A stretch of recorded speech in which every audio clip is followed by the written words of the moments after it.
अस्सलाम वालेकुम नाज़रीन, प्रोग्राम खबर से खबर में नादिया मिर्ज़ा में खुशामदीद। नाज़रीन, वैसे तो खबरों का अंबार है, मुख्तलिफ़ किस्म की खबरें हैं, लेकिन कुछ बड़ी अहम है और वैसे गैर अहम तो कुछ भी नहीं है। मामला कुछ यूँ हुआ कि जब से इलेक्शन कमीशन ने डेट दी है, बेसिकली डेट तो नहीं दी है, सिर्फ ये बताया है कि जी जनवरी के आखिरी हफ्ते में इलेक्शन होंगे। अब हतमी तौर पर डेट का ना देना एक अभाम को यकीनन जन्म लेता है, जिस अभाम का और जिस का इजहार कुछ सियासी जमातों ने किया भी है और जिस पर आईब्रो रेज भी हो रही है। आखिर क्या वजह है कि डेट बाकायदा तौर पर नहीं दी जा रही? कहा यह गया कि जनवरी का आखिरी हफ्ता। अब चूंकि इलेक्शन की डेट या हफ्ता अनाउंस कर दिया और नवाज शरीफ साहब ने भी अपनी वापस के आने की तारीख अनाउंस कर दी है, अब उसके हवाले से भी भाम करार दिया जा रहा है कि उन्हें आपके केसेस और बहुत सारी चीज़ें।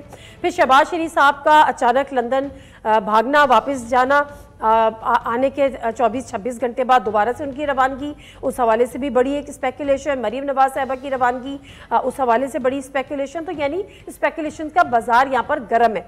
दूसरी जो एक अहम खबर यह है कि जो फैज़ाबाद धरना केस था, आपको याद होगा 2019 का फैसला, उस पर जो है वो जो उस वक्त के जस्टिस काजी फायजीसा साहब का वो फैसला, जो कि बड़ा एक तारीख साज फैसला था, उसकी डिटेल में अभी मैं नहीं जाऊंगी, लेकिन बहरहाल सिंपल ये था कि जो भी इसके फैसिलिटेटर हैं, जो भी जिन्होंने भी इसको किया है, चाहे वो उनका ताल्लुक लॉ इन्फोर्समेंट एजेंसी से हो या डिफरेंट इदारों से हो या पॉलिटिकल उसमें जो भी शामिल हो, उनके खिलाफ कार्रवाई होनी चाहिए। वो दोबारा उसकी जो नज़रसानी अपील थी, उसका केस 28 सितंबर को उन्होंने फिक्स कर दिया है, वो दोबारा से सुना जाएगा। अब कुछ चीज़ें हैं जिनको हमें शायद लिंकअप करना ज़रूरी भी है। मैं थोड़ा सा आपको पीछे लेके जाऊंगी। नवाज शरीफ साहब का जो एक सियासी बयानिया या कहें कि एंटी एस्टैब्लिशमेंट बयानिया जो वो दोबारा से बनाने की कोशिश कर रहे हैं, और ख़बरें ये भी आई कि उस बयानिए की कबूलियत शायद ना हो, इस वजह से शहबाज शरीफ साहब को एक अहम पैगाम दिया गया और शहबाज शरीफ साहब जो है वो उल्टे कदमों लंदन वापस चले गए। मैं थोड़ा सा आपको पीछे ले जाती हूँ और हम बात करते हैं नवाज शरीफ साहब की 2018 की गुजरावाला में उन्होंने एक तकरीर की, पीडीएम के जलसे में, बड़ी मशहूर ज़माना तकरीर थी, बड़ी ऊधम मची, आज तक उसकी गूंज है। जरा उसके वो क्या कह रहे थे? इमरान नियाजी की इस नाइल हुकूमत की तबाहकारियों का कौन जिम्मेदार है? जनरल कमर जावेद बाजवा साहब, ये सौगात आप ही की दी हुई है। आप ही इस मुसीबत की मारी कौम की परेशानियों का मुजिब है। जनरल कमर जावेद बाजवा साहब, आपने हमारी अच्छी भली चलती हुकूमत को रुखसत करवाया और मुल्क और कौम को अपनी ख्वाहिशात की भीन चढ़ाया। ये वाकया है जब नवाज शरीफ साहब ने बड़े वो कहते थे अब मैं नजरियाती हो गया हूँ, और उसके बाद 2022 में जब इस तहरीक एतमाद से पहले मरीम नवाज साहिबा ने एक महंगाई के खिलाफ मार्च किया और इस्लामाबाद पहुंची। उस दौरान उन्होंने भी गुजरावाला में क़याम किया।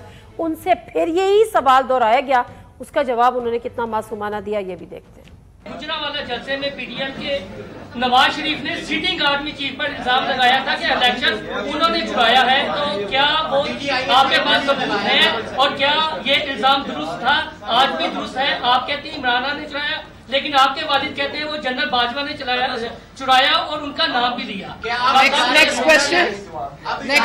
Next question. ये वो सवाल इतना बुरा लगा, जबकि ये वही सवाल था जिसका जो सवाल उनके अपने वालिद साहब भी उठाते थे, लेकिन उसमें उन्होंने जवाब नहीं दिया। अगर कोई ये जानना चाहता है कि जवाब क्यों नहीं दिया, तो ये याद करिए कि इस दौरान क्या हुआ था, इस दरमियान क्या हुआ था। वो ये हुई थी कि जनरल कमर जावेद बाजवा साहब को एक्सटेंशन दी गई थी और नवाज शरीफ साहब के लंदन बैठ के ये अहकाम थे कि जी एक्सटेंशन के हक में वोट दिया जाए जब इसकी लेजिस्लेशन हुई पार्लियामेंट में।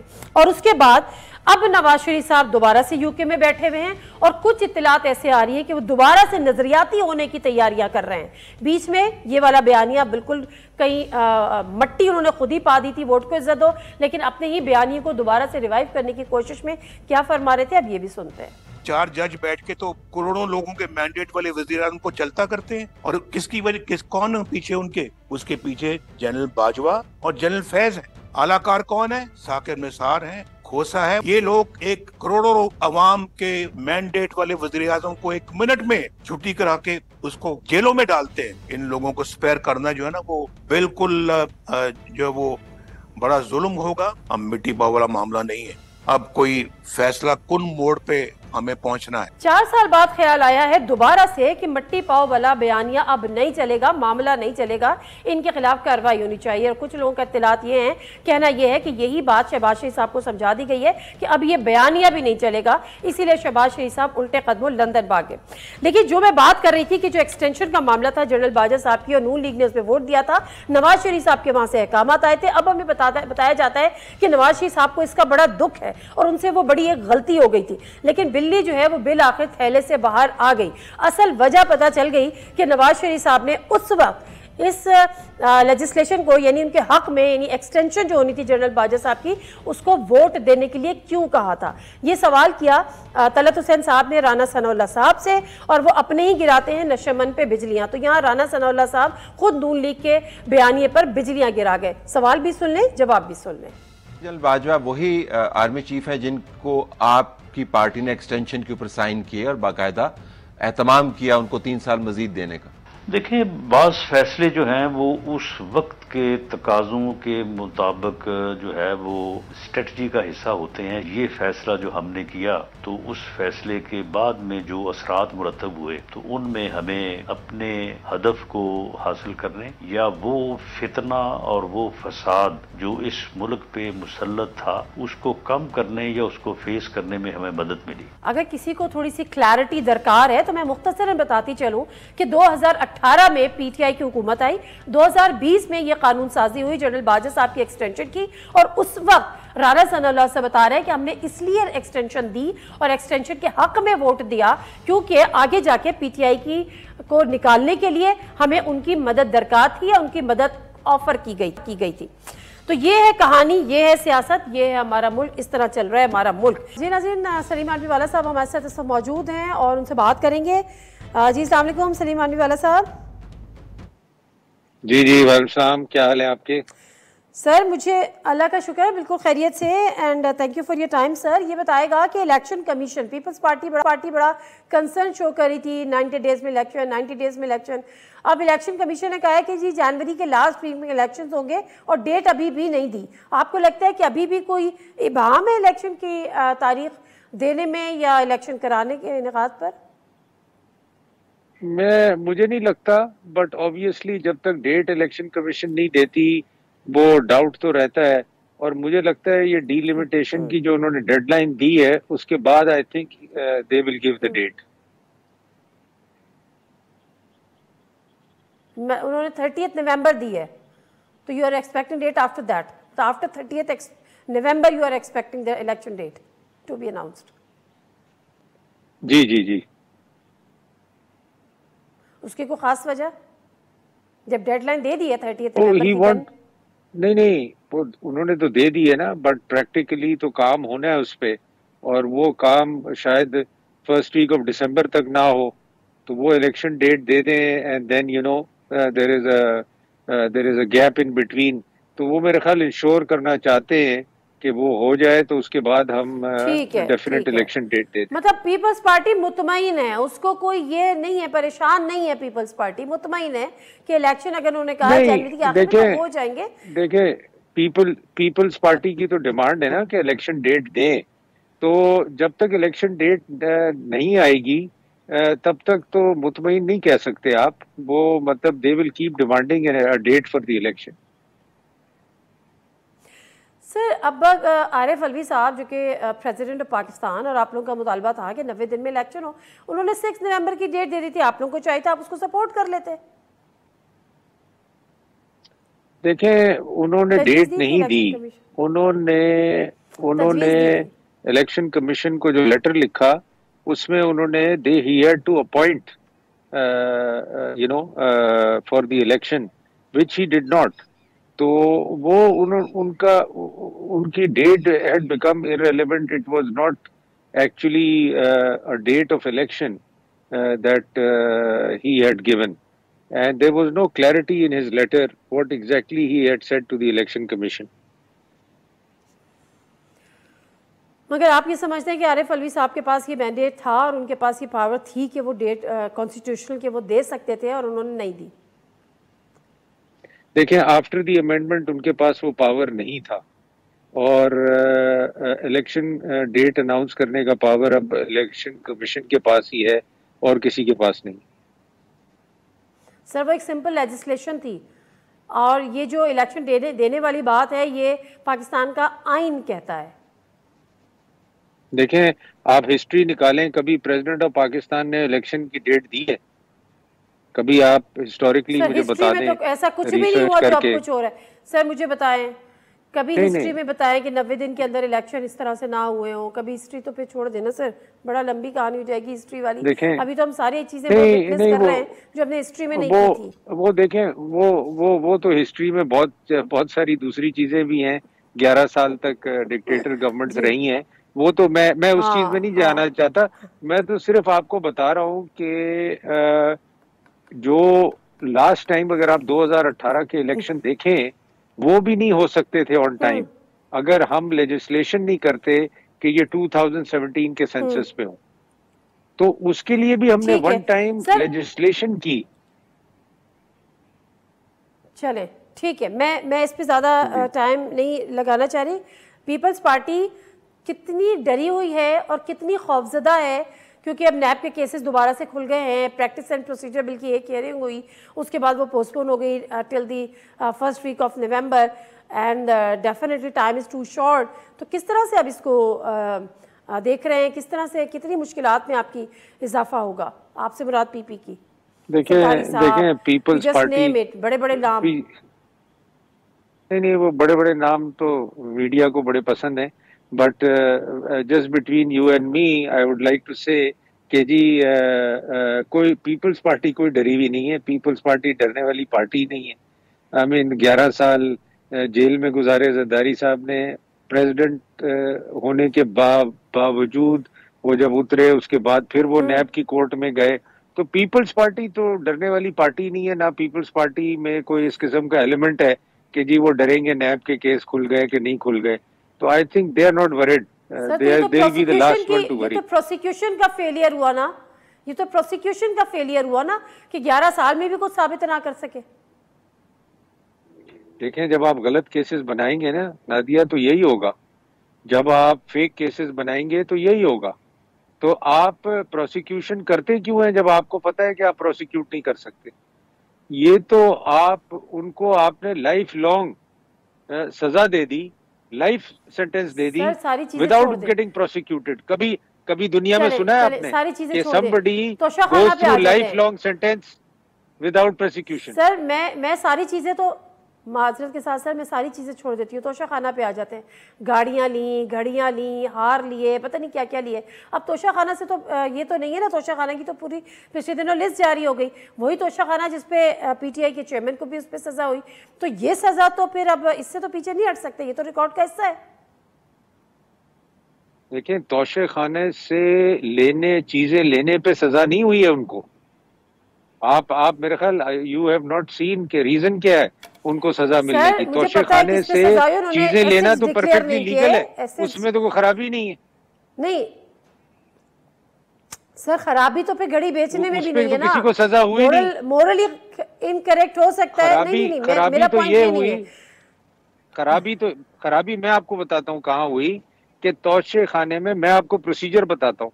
मैं खुद तोशे खाने से गिफ्ट ले चुका हूँ जो मुझे मिला था जब मैं यूएई गया था। उसका प्रोसीजर मैं आपको बता देता हूँ।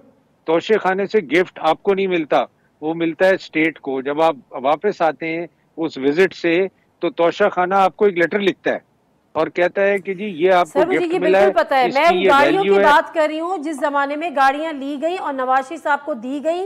यूसुफ रजा गिलानी साहब के हवाले से उस टेन्योर की बात कर रही हूँ जिसमें अलाउड नहीं थी कि आप गाड़ियां रख सकते हैं, और वो गाड़ियां दी गई। मैं उसकी बात कर रही हूँ नवाज शरीफ साहब को। देखें, वो अगर दी गई तोशे खाने के थ्रू और अगर अनलॉफुल था तो देन इट इज रॉन्ग। मगर अगर वो चीज लॉफुल थी और वो तोशे खाने के थ्रू उन्होंने गाड़ी खरीदी, तो there is nothing wrong in it. तो ये तो देखें, ये तो लीगैलिटी लीगल इश्यूज हैं और ये देखने वाले हैं कि जी मगर यहाँ जो केस है जो आप का जिक्र कर रही हैं वो ये है कि आपने तोशेखाने में चीज ही जमा नहीं कराई, आपने उसको बेच दिया, आपने उसको बेच के तोशेखाने को कहा कि जी अब मुझे इतने वैल्यू का आप लेटर दे दें, और फिर आपने वो बेच के तोशेखाने में, ये काम तो आप नहीं कर सकते भाई, ये तो पॉसिबल नहीं है। तो अगर आपने किसी ने भी ये किया हो, मैं सिर्फ ये नहीं कहता, मैं कहता हूँ किसी ने भी ये काम किया है तो वो गलत है, उसको उसकी सजा मिलनी चाहिए। बिल्कुल ठीक है सर, बिल्कुल ठीक है। अब नवाज शरीफ साहब ने 21 अक्टूबर की डेट अनाउंस कर दी वापसी की, एंटी स्टैब्लिशमेंट बयानिया, और उसके साथ साथ general Bajwa, general Faiz, justice Saqib Nisar, justice Asif Saeed Khosa वगैरह वगैरह पे के खिलाफ कार्रवाई का मुतालबा। पीपल्स पार्टी भी इनका स्टैंड करती है इन चीज़ों के साथ, या कोई गलत बुरा समझती है? देखें ये उनका पॉइंट ऑफ व्यू है, और अगर उनका पॉइंट ऑफ व्यू है, ना उन्होंने हमसे पूछा है, ना हमारा हमसे कंसल्ट किया है, तो हम बिला वजह उस पर स्टेटमेंट देते हैं कि जी हम स्टैंड करते हैं, नहीं करते हैं, it doesn't make any sense actually. तो ये उनका स्टेटमेंट है, उनकी पोजीशन है, मेरा ख्याल है let him decide what he wants to do.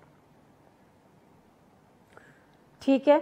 अच्छा सर, अब मामला ये है कि अभी जो IMF की मैनेजिंग डायरेक्टर हैं क्रिस्टलिना जॉर्जवे, उन्होंने उनका एक छोटा सा क्लिप है, वो मैं चाह रही हूँ वो आप सुने, क्योंकि आप इत्तेहादी हुकूमत है और हम पर बार बार जो है वो टैक्सेस की मद में, कभी पेट्रोलियम प्राइसेस की मद में, कभी की मद में, कभी किसी चीज़ की मद में टैक्सेस लगा के मिडिल क्लास को तो बिल्कुल साइड पे लगा दिया, वो जो कहते हैं ना बिल्कुल कॉर्नर कर दिया। लेकिन और फिर ये कहा जाता था कि जी चूँकि IMF के आगे हम मजबूर हैं और ये IMF की शराइत है, और जो अमीर और मराहत याफ्ता तबका था उसको टैक्स नेटवर्क में जो नहीं था उसको लेकर ही नहीं आए।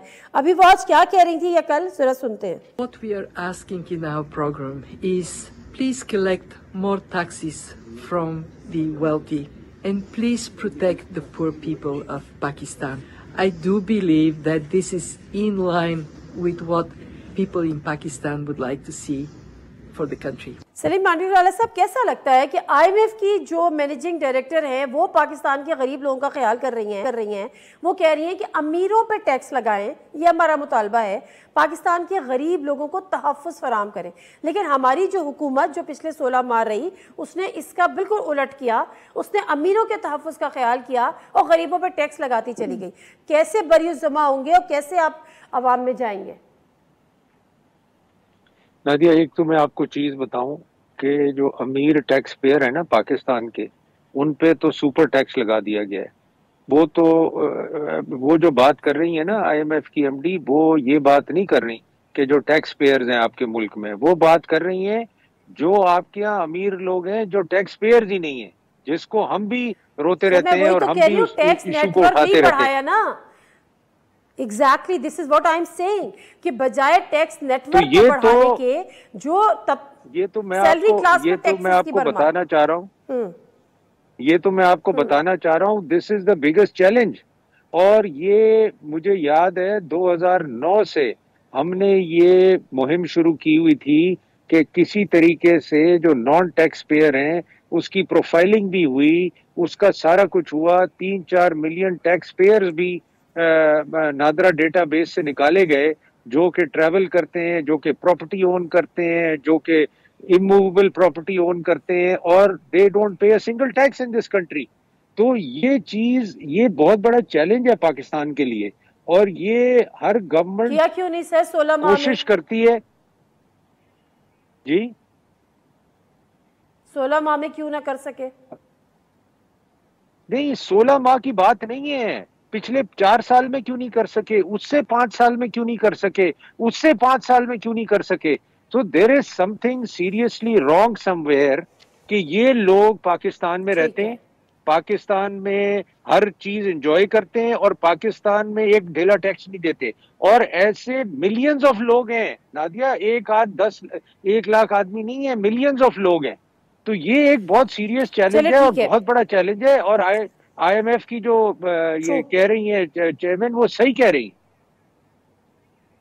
MD। अच्छा, बिल्कुल सही कह रही हैं। तो सर हमसे ज़्यादा तो उनको हमारी आवाम का ख्याल है, ये कितना अफसोस की बात है। आखिरी सवाल, 16 महीने आप लोगों ने इत्तेहादी रहे, आप लोगों ने हुकूमतें की, और हुकूमत से निकलने के बाद, हुकूमत के ख़त्म होने के बाद आप में और नून लीग में जो है वो वर्ड ऑफ वॉर शुरू हो गई, एक दूसरे के ऊपर इल्ज़ामात की बौछार, और PP की तरफ से ज़्यादा हमें देखने को मिली। क्या वजह हुई इस नाराज़गी की? क्यों नाराज़ है बिलावल भुट्टो ज़रदारी साहब गुस्से में? देखिए, मैं नहीं समझता कोई नाराजगी की बात नहीं है। बात यह है कि जो चीजें वो डिसएग्री करते थे ड्यूरिंग द गवर्नमेंट, वो चीजें आज भी डिसएग्री करते थे, उस वक्त भी डिसएग्री करते थे। उस वक्त बिहाइंड क्लोज डोर्स डिसएग्रीमेंट्स होते थे। आपको पता, आपने नोटिस किया होगा, कई क्लोज डोर्स मीटिंग्स होती थी। वो इसीलिए होती थी कि there were disagreements between the parties. तो आज अब ये है कि गवर्नमेंट नहीं है and they are open to say what they want to say. तो दोनों पार्टीज के लोग, उनकी जो ऑब्जर्वेशंस हैं और हमारी जो ऑब्जर्वेशंस हैं, वो गवर्नमेंट की जो चीजें नहीं हुई ड्यूरिंग द गवर्नमेंट, जो हम चाहते थे, वो अब ओपनली बोली जा रही हैं, और कोई ऐसी बात, कोई नाराजगी की बात नहीं है। चलें, ठीक है। बहुत शुक्रिया सलीम मानवी वाला साहब, गुफ्तगू कर रहे हैं। और असल में बात यही है कि जो लेकिन बात भी जस्टिफाइड है, सियासत है और इलेक्शन की आमद है, एक दूसरे के खिलाफ इलेक्शन लड़ने हैं, तो फिर दोबारा से याद आ गया कि उनकी ये ज़्यादती थी और हमारी ये अच्छाई थी, उनकी ये बुराई थी। और फिर अगर इलेक्शन जीत जाएंगे, कुछ सीट जीत जाएंगे, फिर इत्तेहाद हो जाएगा, फिर जो है वो क्लोज डोर मीटिंग होंगी और फिर आवाम को सब गुडी गुडी होगा। एक और ब्रेक से आप आते हैं, हमारे साथ रहें।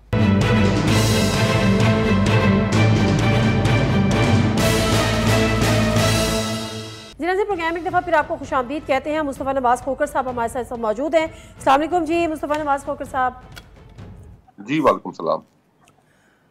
अच्छा मुस्तफ़ा नवाज़ खोखर साहब, इतलात हैं और शायद आपने भी कहीं किसी प्रोग्राम में बोला है, री इमेजिनिंग जो आपका पाकिस्तान है वो किसी सियासी जमात में कन्वर्ट होने जा रहा है, ऐसा कोई आप इरादा रखते हैं? क्या ये बात दुरुस्त है? जी, मेरी तजवीज़ ये है, दोस्तों को उनके सामने मुकदमा रखा है और उनको कायल करने की मैं कोशिश कर रहा हूँ कि सियासत इस मुल्क में ऐसे लगता है जैसे बेमानी होकर रह गई है। सियासत अपना मकसद खो बैठी है। मुल्क में इस वक्त जो हालात हैं, कोई पॉलिटिकल प्लेयर उनको हल करने में संजीदा नजर नहीं आता। सबकी जो कोशिश और काविश है कि किसी तरीके से इक़्तिदार में आ जाएं, लेवल प्लेइंग फील्ड का सब एक दूसरे से तकाजा कर रहे हैं, आपस में एक दूसरे से इस तरह झगड़ रहे हैं कि केक का ज्यादा हिस्सा किसके पास जाना है। अगर पीपल्स पार्टी को देखिए तो वो पंजाब में लेवल प्लेइंग फील्ड ना होने का मुतालबा कर रही है। MQM को देखें तो वो सिंध में लेवल प्लेइंग फील्ड का ना होने का मुतालबा कर रही है।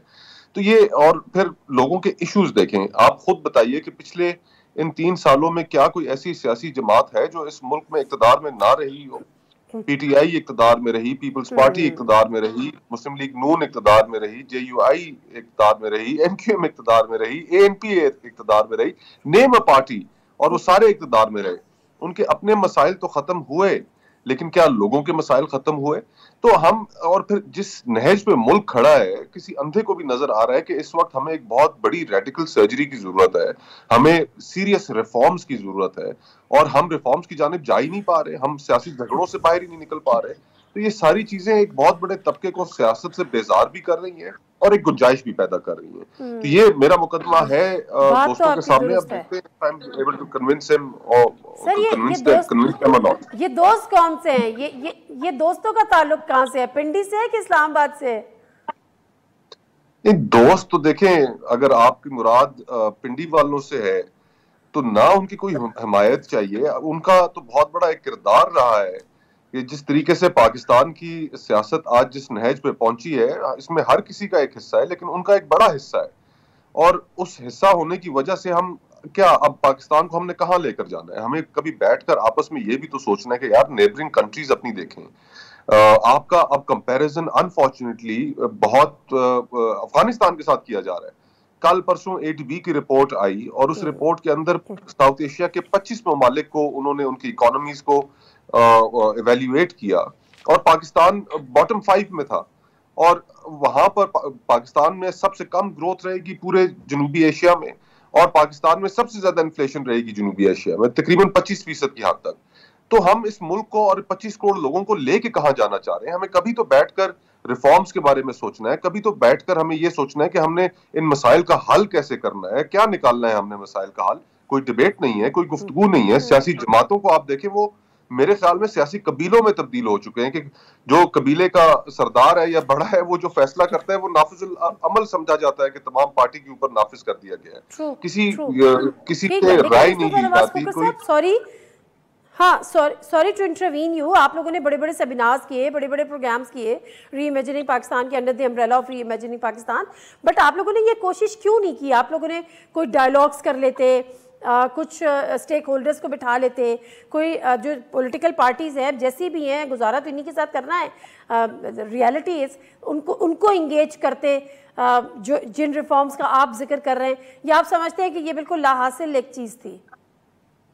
देखिए, पॉलिटिकल पार्टीज तो किसी रिफॉर्म के अंदर भी इंटरेस्टेड नहीं है, डिबेट के अंदर भी इंटरेस्टेड नहीं है। उनका मकसद सिर्फ और सिर्फ इक्तदार हासिल करना है। जो ये 16 महीने की हुकूमत रही पीडीएम की, आप मुझे बताइए कि कोई एक रिफॉर्म वो कर सके? आप सब जमातों के मंशूर तो आपके सामने है, अपने उनके मंशूर उठाकर देखें कि उसके अंदर क्या ख्याली और गुफ्तगू उन्होंने की हुई है, क्या हसीन ख्वाब उन्होंने वहां पर लिखे हुए हैं, लेकिन उनमें से किसी एक चीज के ऊपर भी उन्होंने अमल किया? क्या आपने कोई इस मुल्क में जो जुडिशल रिफॉर्म्स हैं, जो वक्त की अहम जरूरत है, क्या उसके ऊपर कोई बात सुनी? क्या ब्यूरोक्रेटिक रिफॉर्म्स के ऊपर सुनी? और मईशत को रिफॉर्म करने के लिए जो हमें स्टेप्स उठाने हैं, जैसे प्राइवेटाइजेशन है, क्या उसके ऊपर कोई गुफ्तगू सुनी? या एलीट कैप्चर को जो खत्म करना है, उसके बारे में, उसको टैकल करने के लिए कोई बात सुनी? उनकी ये प्रायोरिटीज नहीं रह गई।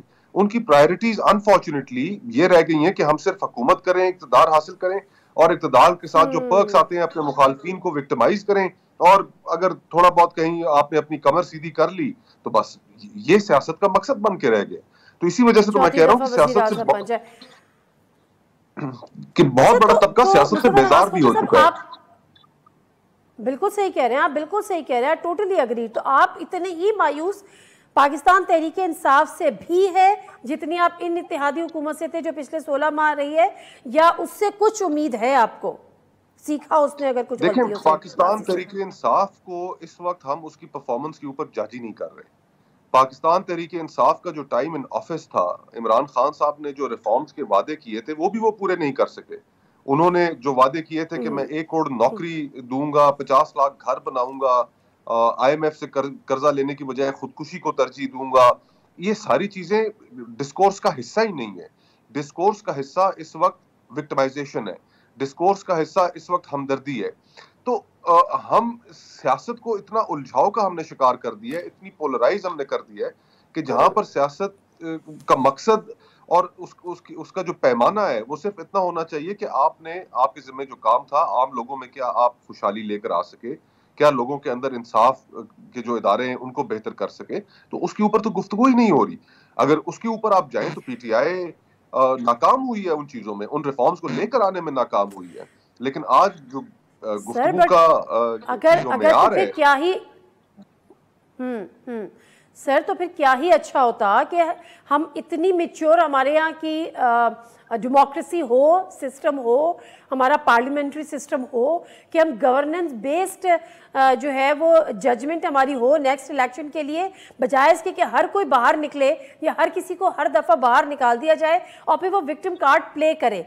तो इतनी मैच्योरिटी हमें होनी चाहिए अभी सिस्टम में एटलीस्ट, कि जी आप उसको 5 साल मुकम्मल कर लें, फिर वो जब नेक्स्ट इलेक्शन हो तो ना कोई विक्टिम कार्ड प्ले कर सके, बल्कि उसकी जो भी गवर्नेंस रही है, जो कारकर्दगी रही है, उसके हिसाब से उसको जज किया जाए। तो क्या इसी पैराए में हम देखें तो आपको लगता है कि कम से कम 16 माह रह गए थे, मजीद मुकम्मल कर देने चाहिए थे PTI को? देखिए, अगर नहीं भी मुकम्मल करने देना था तो फौरन इलेक्शंस की तरफ चले जाते हैं, पाकिस्तान के लोगों को फैसला करने देते हैं। हमारी बदकिस्मती ये रही है कि इस मुल्क के अंदर इन 75-76 सालों के अंदर क्या वजह है कि एक वजीर आजम भी अपनी मुद्दत मुकम्मल नहीं कर सका। आपके साथ भारत है, हमने एक इकट्ठे सफर शुरू किया। आज वो देखिए, उनको अगर कोई डिविडेंड मिल रहा है तो वो डेमोक्रेसी की कंटिन्यूएशन का है।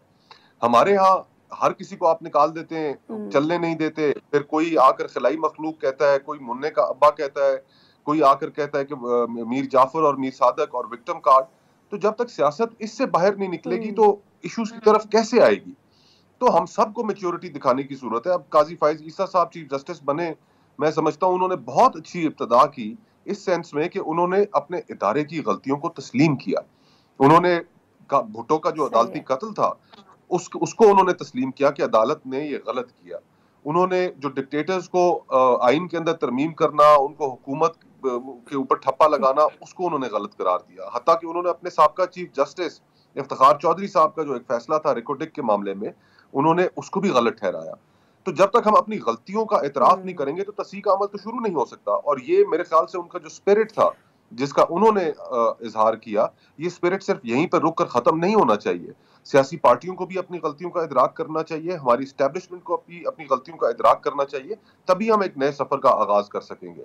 और अगर हम नए सफर का हमने आगाज ना किया तो इस वक्त जो हालात हैं नादिया, आप देखिए इस वक्त 20 से 25 हजार नौजवान पाकिस्तानी BBC के मुताबिक, गार्डियन के मुताबिक लिबिया में पड़ा हुआ है मुख्तलिफ एजेंट्स के पास, जो समुंदर पार करके यूरोप जाना चाह रहा है, इसलिए कि उसको वो जिंदगी पाकिस्तान में नहीं मिल रही जो जिंदगी उसका हक है उसको यहाँ पर मिले। हमारे यहाँ इंसाफ नहीं है, हमारे यहाँ कोई इज्जतदाराना जिंदगी नहीं गुजार सकता।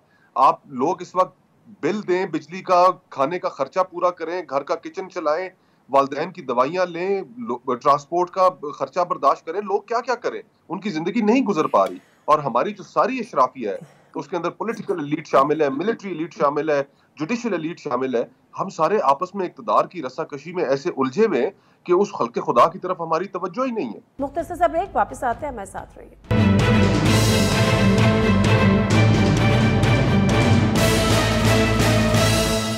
आपकी बातों से ऐसा लग रहा है कि आप एक एंटी इस्टेब्लिशमेंट बयानिया लेकर या एंटी इस्टेब्लिशमेंट बयानिया को इस्टेब्लिश करके अपनी पार्टी को इस्टेब्लिश करेंगे, तो क्या ये दुरुस्त है? और फिर क्योंकि ये जो बयानिया है ये चलता है ना, मतलब बिकता है।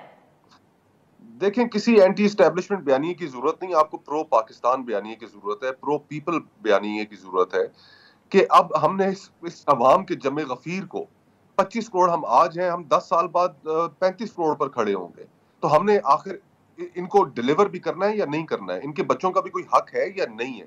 हम आपस में ये बयानिए तो बड़े अच्छे लगते हैं कि जी के फलाना एंटी इस्टेब्लिशमेंट है, फलाना बड़ी ये सियासत कर रहे हैं, लेकिन अब हमें अपनी गवर्नेंस को चेंज तो करना है ना। ये डिलीवर नहीं कर पा रही, ये निजाम नहीं चल पा रहा। हमने डिक्टेटरशिप्स भी ट्राई कर ली है, हमने हाइब्रिड निजाम भी ट्राई कर लिया है। अगर हमने सिर्फ एक चीज नहीं ट्राई की तो वो ये है कि लोगों को फैसला करने दें, जमहूरियत को चलने दें, कोई भी वजीर आजम आए उसको अपनी मुद्दत पूरी करने दें और फिर बाद में लोगों को ही एहतसाब करने दें। जब तक हम ये कंटिन्यूटी डेमोक्रेसी की नहीं लेकर आएंगे। इसकी शुरुआत तो फेयर ट्रांसपेरेंट इलेक्शन से हो सकती है, फ्री एंड फेयर इलेक्शंस हो, ट्रांसपेरेंट इलेक्शन हो, कोई पॉलिटिकल इंजीनियरिंग ना हो और आवाम को मुकम्मल तौर पे ये हक हो कि वो अपने मर्जी का जो है वो लीडर चुने या उसको मैंडेट दें या अपनी पॉलिटिकल पार्टी चुने। तो हमारे यहाँ तो यही नहीं होता। आपको उम्मीद है या तो इलेक्शन डेट अनाउंस नहीं हो रही जनवरी के आखिरी हफ्ते में, पहले फला के आखिरी हफ्ते में, फिर फरवरी में, तो लेवल प्लेइंग फील्ड का रोना तमाम जमातें रो रही हैं। तो यहाँ पे तो election he free and fair और ट्रांसपेरेंट नहीं होते, ये सारी बातें तो बात की हैं।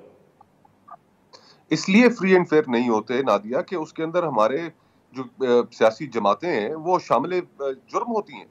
अब इलेक्शंस को डिले करने का जो जुर्म है, क्या उसके अंदर पीपल्स पार्टी शामिल नहीं है, क्या उसके अंदर मुस्लिम लीग नून शामिल नहीं है? दोनों बड़ी जमातों ने मिलकर CCI के अंदर मर्दमशुमारी को नोटिफाई किया, ये जानते हुए कि इसके नतीजे में इलेक्शंस का डिले हो जाएगा। और फिर इलेक्शंस के डिले जो है वो क्यों, इलेक्शंस का डिले सब क्यों चाह रहे थे? इसलिए कि ये इनके अंदर अवाम का सामना करने का हौसला नहीं है। जो 16 महीने 14 महीने इन्होंने हुकूमत में गुजारे, वो उसकी बुनियाद पर ये अवाम के पास जा नहीं सकते। तो इन्होंने ये सोचा कि यार इलेक्शन थोड़ा डिले कर लें और अपनी खोई हुई साख को बहाल कर लें, पर ये मुमकिन नहीं है आजकल के दौर में। तो जब तक हमारे यहाँ सियासी जमातें भी अपना किरदार दुरुस्त नहीं करेंगी, वो कोलैबोरेटर्स होते हैं और कोलैबोरेशन करते हैं सिर्फ इक़्तिदार हासिल करने के लिए। तो यही तो मैं आपको कह रहा हूँ कि इस पूरे के पूरे निजाम के अंदर ऐसा बिगाड़ पैदा हो चुका है कि अब हमें एक रेडिकल सर्जरी की जरूरत है। हर किसी को अपनी गलतियां भी तस्लीम करनी पड़ेंगी और गलतियां तस्लीम करते हुए हमें फिर एक नए, इस आइन को हमने तो बेमायनी करके रख दिया है। अदालतें हुक्म देती हैं, उनको माना नहीं जाता। और अभी आप देखिए कि वो नैब के एक मुकदमे में जो दोबारा सुप्रीम कोर्ट ने कहा कि नैब के मुकदमात खोलें, तो वो फैसला फौरन मान लिया और साथ ये भी कह दिया नैब ने कि जी हम इसके खिलाफ रिव्यू भी नहीं दायर करेंगे। तो हमने इस पूरी जो गवर्नेंस का स्ट्रक्चर है इसको इतना उलझाव का शिकार कर दिया है, लोगों में इतनी नफरतें पैदा कर दी हैं कि अब ये रियासत चल नहीं पा रही, ये मुल्क चल नहीं पा रहा और हम सब इस कश्ती के सवार हैं। हम अगर इसको ठीक नहीं करेंगे तो खुदा न खास्ता डिजास्टर का भी शिकार हो सकते हैं। इलेक्शन होता देख रहे हैं आप जनवरी के आखिरी हफ्ते में? नीयत तो मुझे नजर नहीं आ रही इलेक्शन कराने की, लेकिन कंपल्शन और बोझ नजर आ रहा है इलेक्शन कराने का। और उसमें भी उम्मीद सुप्रीम कोर्ट से है कि काजी फायज ईसा साहब की मौजूदगी में इलेक्शन का डिले नहीं होगा। और जो इलेक्शन का क्वेश्चन है और जो इलेक्शन की डेट है, मैं ये समझता हूँ कि फुल कोर्ट को बैठना चाहिए और बैठ के इस मामले में इस कंफ्यूजन को दूर करना चाहिए ताकि मुल्क आगे चल सके। नवाज शरीफ साहब 21 अक्टूबर को वापस आते दिख रहे हैं आपको? ये फैसला उन्होंने खुद करना है, लेकिन मुझे कुछ कॉम्प्लिकेशंस अराइज होती नजर आ रही हैं। जिस तरीके से उनके भाई फौरन भागे हैं वापस लंदन उनसे मिलने के लिए, कुछ बात करने के लिए, तो शुकुक व शुबहात ने तो जन्म लिया है। अब वल्लाह आलम की हकीकत क्या है, वो क्यों गए हैं, किस वजह से गए हैं, क्या पैगाम देने गए हैं, क्या बात करने गए हैं, तो ये तो सिर्फ वक्त ही बताएगा। तमाम जमातें कमोबेश लेवल प्लेइंग फील्ड की बात कर रही हैं और डिमांड भी कर रही हैं, खुद आपने भी इसका जिक्र किया। क्या यही लेवल प्लेइंग फील्ड पीटीआई को भी मिलेगी अगले इलेक्शंस में? फिलहाल तो नजर नहीं आ रहा। नजर नहीं आ रहा, ठीक है, थैंक यू वेरी मच जी। नाज़रीन मुख्तसर सा ब्रेक ले लेती हूँ और ब्रेक से वापस आते हैं तो मज़हर अब्बास साहब हमारे साथ होंगे, इन तमाम हालात पे उनका ज़रा तज्ज़िया जानेंगे।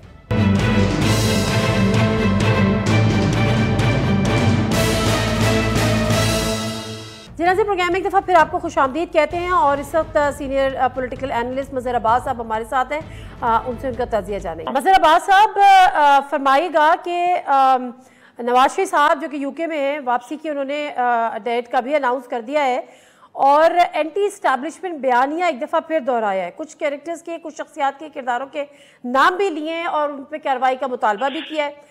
ये सस्टेन कर पाएंगे, ये कबूलियत होगी, ये बयानिया चलेगा, आपको लगता है? देखिए, इसमें पहली चीज तो ये कि उन्होंने जो साबका इस्टेब्लिशमेंट है उसके हवाले से बात कह रहे हैं। अब इस वक्त नवाज शरीफ, दिलचस्प सूरत हाल ये है कि नवाज शरीफ साहब साबका इस्टेब्लिशमेंट को टारगेट कर रहे हैं, इमरान खान मौजूदा इस्टेब्लिशमेंट से जो है कॉन्फ्रंटेशन के पाथ पे हैं। तो इस वक्त जो सबसे देखना ये कि नवाज शरीफ साहब, क्योंकि माजी में भी वो इस तरह की पोजीशनिंग लेते रहे हैं, लेकिन प्रैक्टिकली जब सिचुएशन खराब होती है तो फिर वो कॉम्प्रोमाइज भी कर जाते हैं। तो मुझे नहीं लग रहा कि इस वक्त ये पोजीशन क्या वो इमरान खान को काउंटर करने के लिए एक पोजीशन ले रहे हैं, क्योंकि इमरान खान भी जनरल बाजवा को सारे उसका इल्ज़ाम देते हैं जनरल बाजवा के ऊपर, और Nawaz Sharif in addition to general Bajwa वो जनरल फैज को भी वो कर रहे हैं। लेकिन वो ये नहीं बता रहे कि वो क्या करेंगे। यानी वो ये कह रहे हैं कि साकिब निसार का भी एहतसाब होना चाहिए, उनको भी जो है वो आसिफ सईद खोसा का भी, सईद का भी, और जनरल बाजवा का भी, जनरल फैज का भी। तो वो करेंगे क्या, ये नहीं बता रहे कि वो क्या करेंगे, यानी एहतसाब कैसे करेंगे।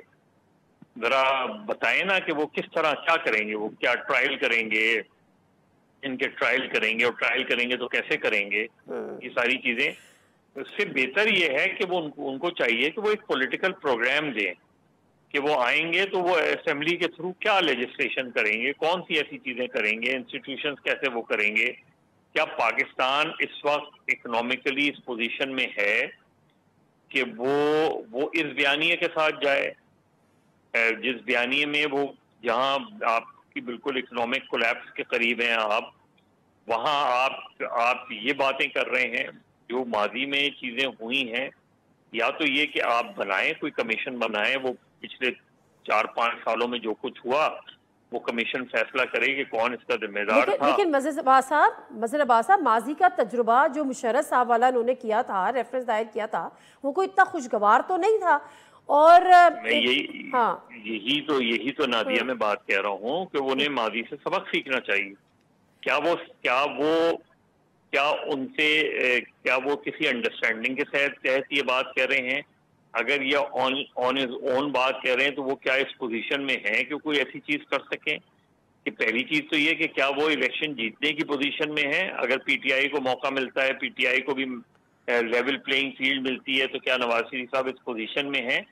तो सिर्फ मेरा ख्याल है हमें पाकिस्तान की पॉलिटिकल लीडरशिप को नारेबाजी से बाहर निकलना चाहिए, अपनी कोई पोजीशन बनानी चाहिए, बनाए कोई पॉलिटिकल, जो उनकी गवर्नमेंट अभी तरमीम करके गई है, उस तरमीम से तो नहीं नजर आता कि वो एंटी एस्टेब्लिशमेंट है।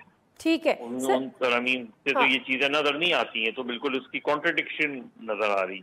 बिल्कुल ठीक। अब मुझे एक चीज और, जो आपने कहा कि ये कोई अंडरस्टैंडिंग भी है या टाइमिंग के हवाले से हो सकता है, लेकिन एक टाइमिंग के हवाले से, क्योंकि जो फैजाबाद धरना वाला केस था और उसमें अभी तो चीफ जस्टिस है, जस्टिस काजी फाइज ईसा साहब, उस वो जज थे और उन्होंने एक डिसीजन दिया था, उसकी नज़रसानी की जो अपील की थी वो उन्होंने अभी फिक्स कर दी है, 20 सितंबर को होगी।